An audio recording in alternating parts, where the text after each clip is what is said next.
Yo ជីវិតគូស្នេហ៍មិនមែនងាយទេ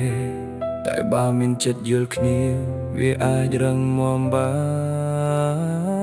នជីវិតផ្ទៃប្រពន្ធមិនមែនមានតែផ្អែមវាមានទាំងឈឺចាប់មានទាំងថ្ងៃងងឹតតែអ្វីដែលធ្វើឲ្យនៅបានគឺការយល់ចិត្តគ្នាមិនមែនពាក្យស្រឡាញ់តែមួយមុខទេប្រពន្ធដូចពេកមើលថែគ្រប់ស្ថានភាពពេលផ្ទៃអស់កម្លាំងគឺអូននៅជួយព្យាបាលទោះជីវិតលំបាកអូនមិនដែលរត់ចេញនៅក្បែរប្តីជានិច្ចដូចថ្នាំព្យាបាលចិត្តជីវិតផ្ទៃប្រពន្ធត្រូវមានការអត់ធ្មត់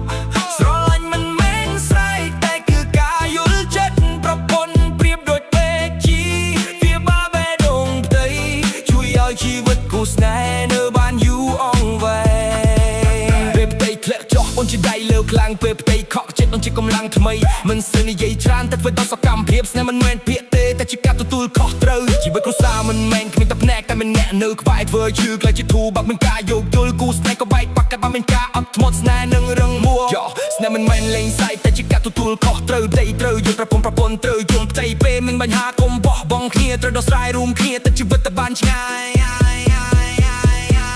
ជីវិតផ្ទៃប្រពន្ធមិនមែនផ្លូវស្រួលតែបើមានស្មោះត្រង់វានឹងក្លាយជាសុភមង្គលប្រពន្ធប្រៀបដូចពេកដី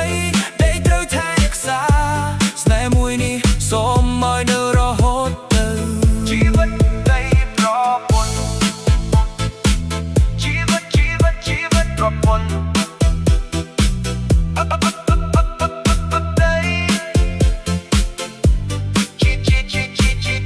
ជី